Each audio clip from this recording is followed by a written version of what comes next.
Devant un parterre de plus de 60 professionnels des médias, le gouvernement a réaffirmé que cette opération massive est, avant tout, un acte de souveraineté nationale. Le ministre de la Communication, René Emmanuel Sadi, a ouvert des échanges en rappelant l'historique de la statistique nationale, alors que le dernier recensement général remonte à 2005. Le pays doit impérativement mettre à jour ces données pour piloter efficacement la stratégie nationale de développement.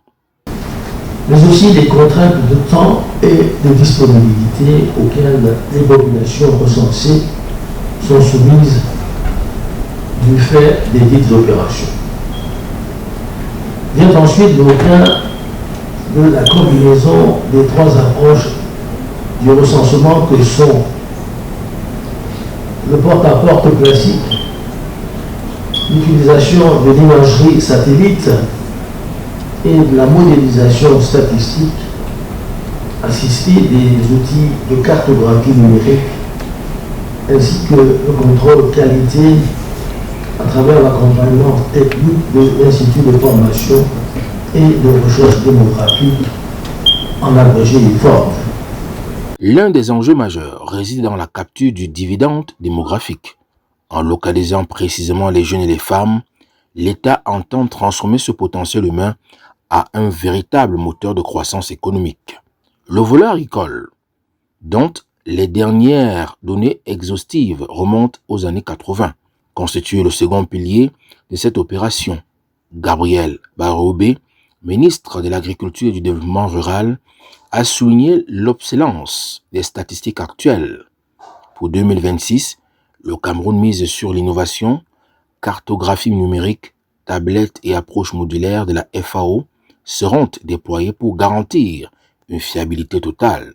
Le recensement général de l'agriculture et de l'élevage s'appuie sur l'approche modulaire recommandée par l'Organisation des Nations Unies pour l'alimentation et l'agriculture, la FAO, à travers le programme mondial du recensement de l'agriculture 2020. Cette approche combine un module de base fondé sur le dénombrement exhaustif des exploitations agro-pastorales et aquacoles avec des modules complémentaires réalisés par échantillonnage. Elle est soutenue par des travaux de cartographie censitaire, la collecte des données communautaires, l'utilisation des technologies numériques modernes et la mise en œuvre de dispositifs rigoureux d'assurance qualité. À la suite du docteur Taïga, ministre de l'élevage, des pêches et de l'industrie animale, a précisé que ce recensement inclura l'aquaculture et la pisciculture.